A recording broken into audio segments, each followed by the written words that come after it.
Hi everyone, my name is Theta with an 8, and I wanted to take a moment to talk about the removal of my most recent video as a result of YouTube's copyright claim system.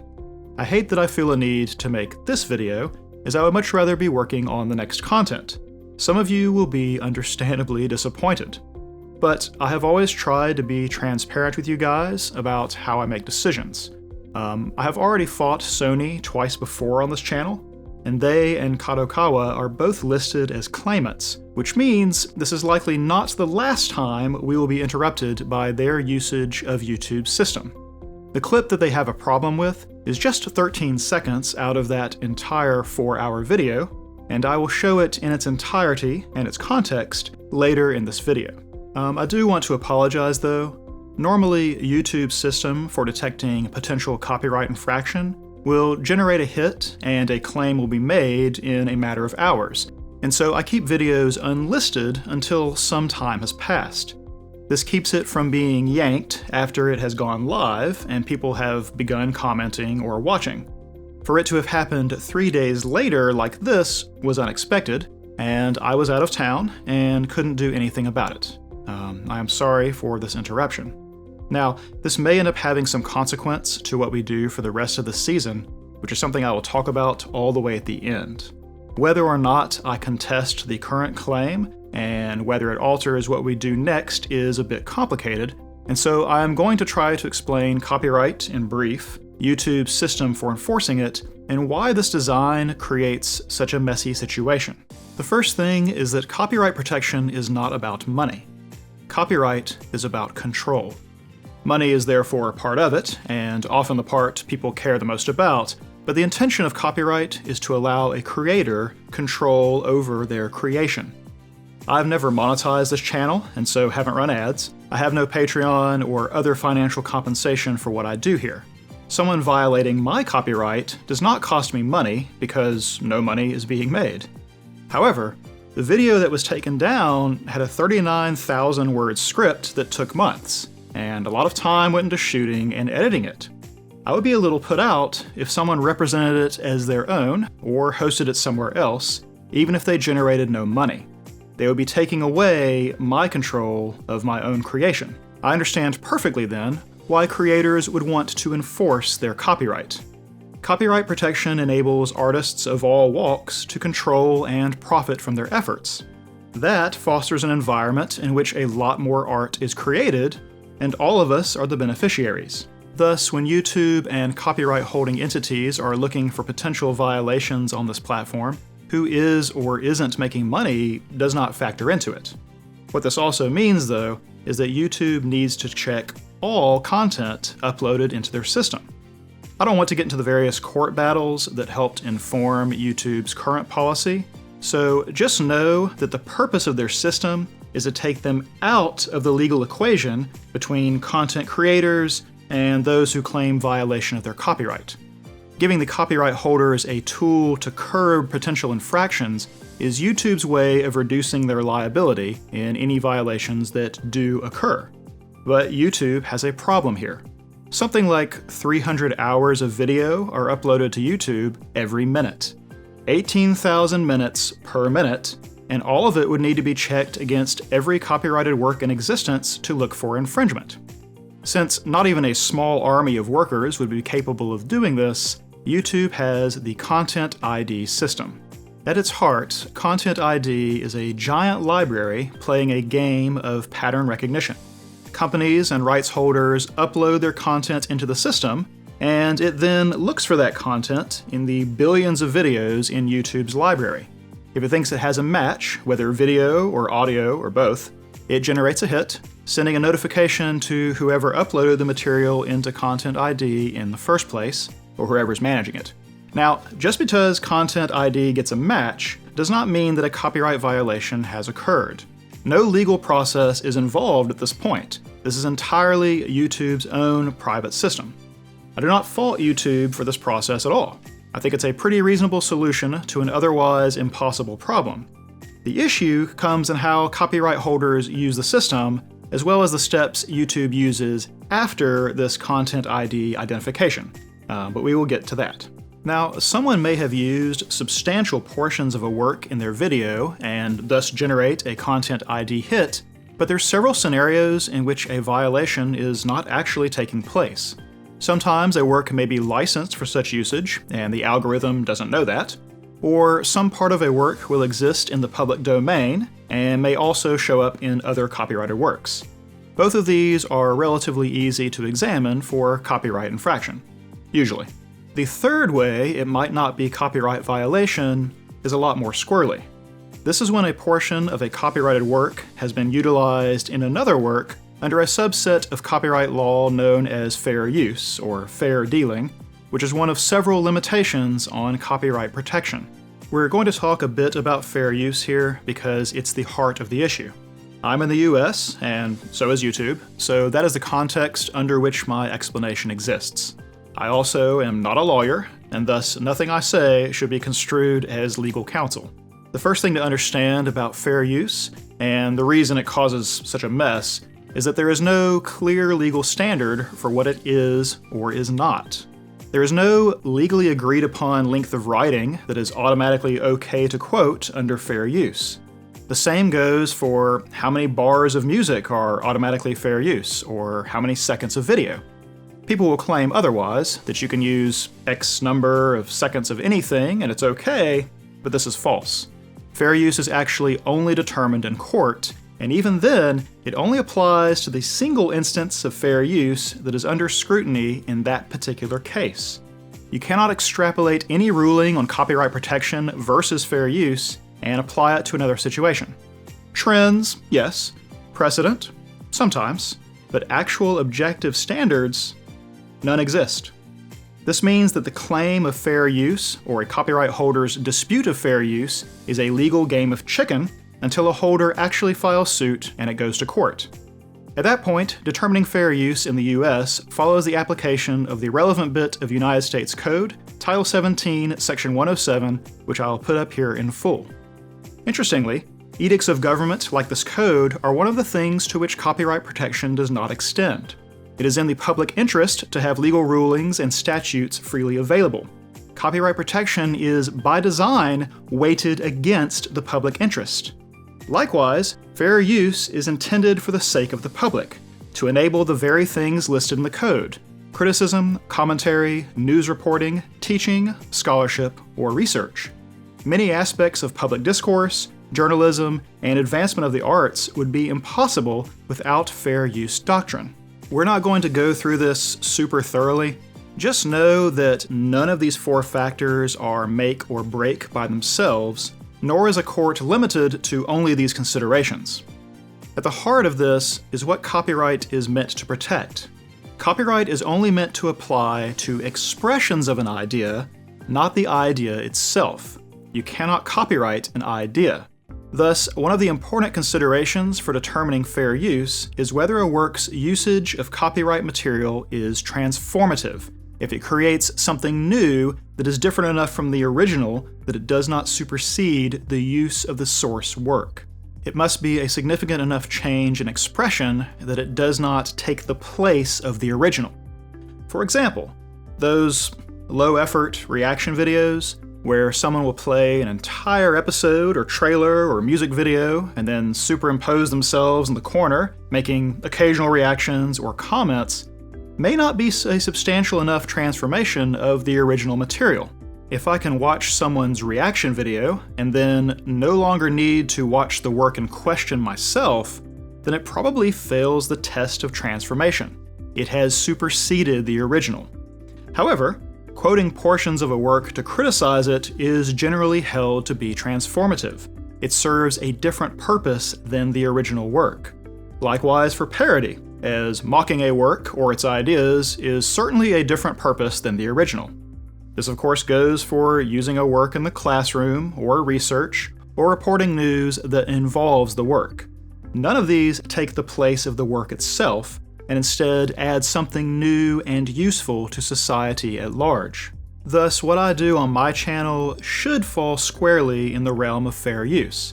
I wouldn't be doing this if I didn't believe so. I'm certainly using the comment and criticism forms of fair usage, And in some cases, I suppose you could argue I stray into the teaching area of protection as well. Clips that I incorporate into these analysis videos are meant to support my own expression. Even my very long videos could never take the place of viewing the original, as I use clips sparingly, out of order, and intercut with my own talking head and audio commentary. But that does not stop Content ID from creating hits and the rights holders from attempting a removal. To illustrate this, I'm going to show you the clip in question that caused the video to be flagged and then taken down. Other than the fact that I'm putting it in this small inset box, this is unaltered from the original, and I'm going to give the lead-in context in addition to the claimed portion. This is going to be about 26 seconds in total. At this point, our episode introduces a bit of levity to separate us from the heavy tones so far, and the heavy scenes which will follow.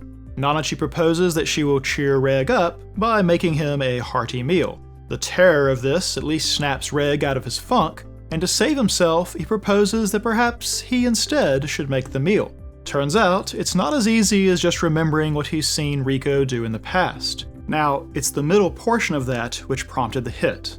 The end clip of Nanachi sitting down is actually from later in the episode. Additionally, that middle 13 seconds is not even the unaltered clip, as I removed frames and held on others to improve timing. And of course, me speaking is not the original audio, nor is the music playing underneath, which I licensed for usage. In addition to how much it is altered, my use of the clip is not arbitrary, but is supportive of my analysis. Showing Reg's expression change with realization demonstrates the shift in tone that I am commenting upon.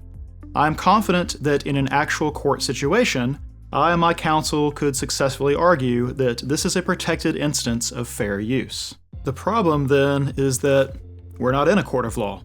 We are inside YouTube's Content ID and copyright claim system. I don't begrudge the digital fingerprinting system or why it exists. The issue arises in where we go from there. This is going to be simplified because some of the steps won't apply to my content.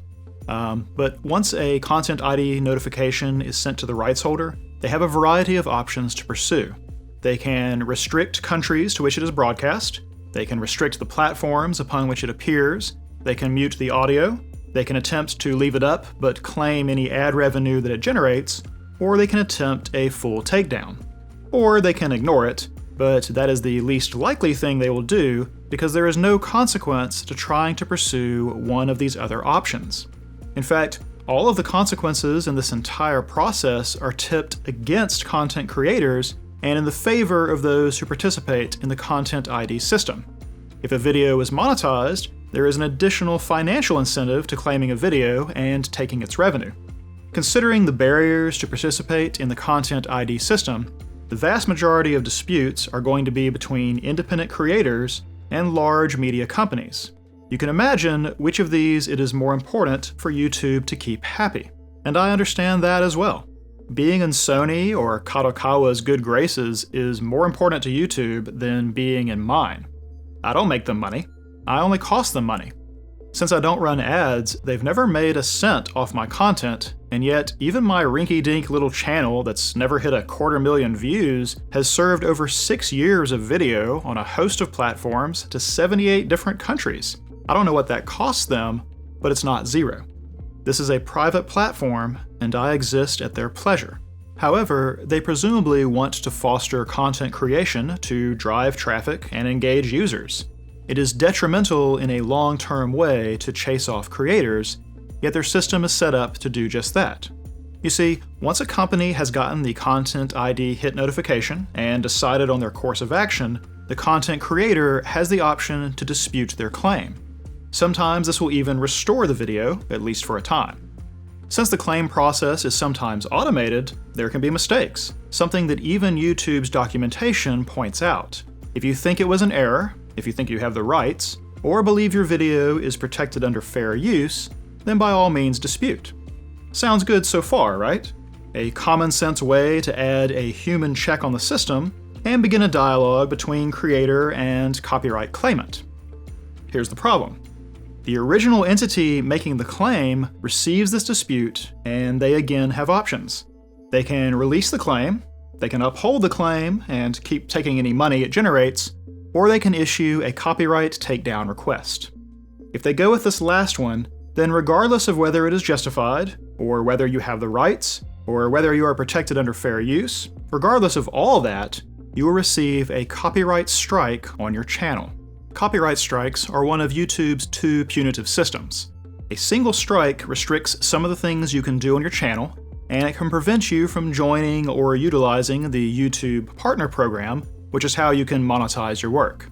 A third strike will result in an immediate termination of your channel, deletion of your videos, and a ban on you creating any new channels. Well, that doesn't sound good. Risking even one strike seems dangerous if you care at all about your channel. What's more, the claimant doesn't have to prove anything to generate the strike against someone. They don't have a limited number of strikes they can dole out. YouTube's language warns against false claims or abuse of the system, but two things prevent this from being an actual deterrent. One is that, as we discussed, there is no objective standard for fair use. If a copyright holder disagrees that your usage should be considered fair use, it doesn't mean they are being a bad actor.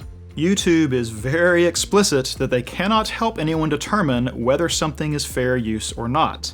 They want to be completely out of that conversation. Fair use is case by case and is only determined inside a single legal proceeding. This gives copyright holders all the wiggle room they need to deny fair use claims as often as they like. The second reason warnings against abusing this system are no deterrent is that this system only exists to protect YouTube. Content ID and the claimant process are there to shield YouTube from liability over legitimate copyright violations, and they've spent something like $100 million on it. It's incredibly unlikely they will deny a media company of any size from having access to their system. That just sets them up for future litigation. So, since there is no real consequence to a company throwing a dispute back at the creator and either taking their money or issuing a takedown notice, the system de facto encourages this behavior. Thus, even if you are in the right, even if you believe you would win all day, every day in a court of law, it still may be more trouble than it's worth to dispute a claimed violation. It is understandable then that a lot of YouTube content creators will blanch at the idea of fighting back. The first dispute prevails, and their video remains down, or its earnings go to the claimant. But let's say you don't flinch at this stage. You dispute the claim, and the rights holder issues a takedown notice, which is a legal process. Your video goes back down if it came up after your dispute, and you get a strike against your channel.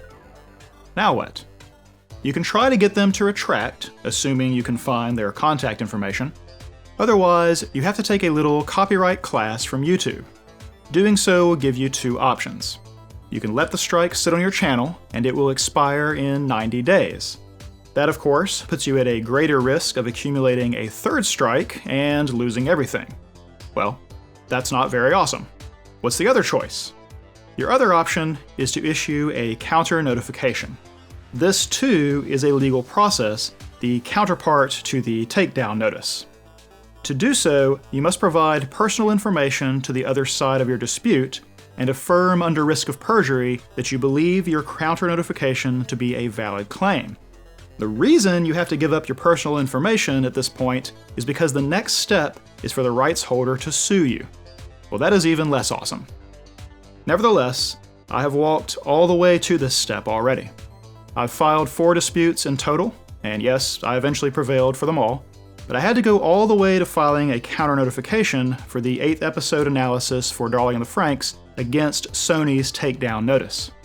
Even though what I do here is probably textbook fair use, there's no consequence to a company in pushing this far, hoping that you will be the one to blink first. But if you don't, and you submit a counter notification, the claimant has 10 business days to provide proof to YouTube that they have filed suit against you. If they do not, YouTube releases the takedown, restores your video, and removes the copyright strike. In theory, anyway. When I went through this, YouTube did not release my strike or restore my video after 10 days. They sat on it for over 2 months, from March 21st to June 1st of last year. I'm not a lawyer, like I said, but I think YouTube might have violated the Digital Millennium Copyright Act when they did that. Either way, nobody sued me, but the threat was still there. When YouTube took their sweet time restoring my video, I certainly spent several weeks worrying that I was going to receive a summons any day. Now, why would I go through with that? Especially since I had no money at stake. I guess, at a base level, I emphatically believe that I'm in the right. I want to believe in the decency of the world, even the decency of companies and those charged with their survival. The ease with which a company halfway around the world can reach out and suppress my work was unpalatable. I wanted to fight it. I also needed to know if this was something I was going to face over and over if I was going to keep dedicating basically all of my free time to this channel. Here's the thing though. Although I'm confident I would win a court case, the threat of it still has teeth. It would cost money and time to defend, and given the choice, I'd rather not. Even if it doesn't proceed that far, the takedown notice and copyright strike are an imposition on my channel and threaten its existence. And yet, YouTube's system is set up in such a way to make this as likely an outcome as any other. This is vexing because I try to be a responsible creator. I pay to license the music I am using in the background. I commissioned someone to make my introduction theme. I don't cover shows with no legal US simulcast because I don't want to encourage piracy, which still isn't perfect because more than half my viewers are from outside the US, but I spent a lot of time learning about fair use and reading court opinions because I wanted to ensure that I am operating above board. There are definitely bad actors out there, those trying to get away with uploading episodes in full or stealing content to pass off as their own. How do you think it feels to be treated as though you are one of them? Certainly, my example is small potatoes compared to some of the abuses of the system that became famous the last couple years. The standout examples are not the only problem, though, but rather the prevailing trend, the weight of numbers of this happening to however many other creators every day. Why try to be a good citizen if you are going to be treated the same as those who violate copyright in actuality? Why try to add quality content to YouTube's library if you are going to be treated like the problem by default? I don't begrudge the person at these companies who clicked the button to block my content. I know it's not an IP lawyer carefully examining my video to ensure that they aren't trampling on my right to fair use. It's just someone obeying company policy, and that policy exists because there is no reason for them to behave otherwise. Anyway, this has been a long way around to explaining how this affects me and this channel, but I wanted you to understand the thought process behind my decision. This is what we're going to do. Later today, I'm going to contest their claim. This may put the video back online, it may not. As we covered, this puts the ball back in their court, and they can release the claim, uphold the claim, or issue a takedown notice. It may once again be Monday before they take any action. If they issue a takedown notice, it will hit my channel with a copyright strike. I will immediately counter-notify, and they can take me to court if they really believe I am not protected by fair use. I would be happy to help create precedent. But should they strike my channel or uphold their claim, then we will not be covering anything that comes from any of Sony's studios or anything published by Kadokawa for the duration of my strike. Sony has already proven themselves to be strike-happy in the past, and so it does not make sense for me to risk a second hit. If this leaves us with no suitable options for this season, then I won't choose anything, and I will work on other content. More's the pity.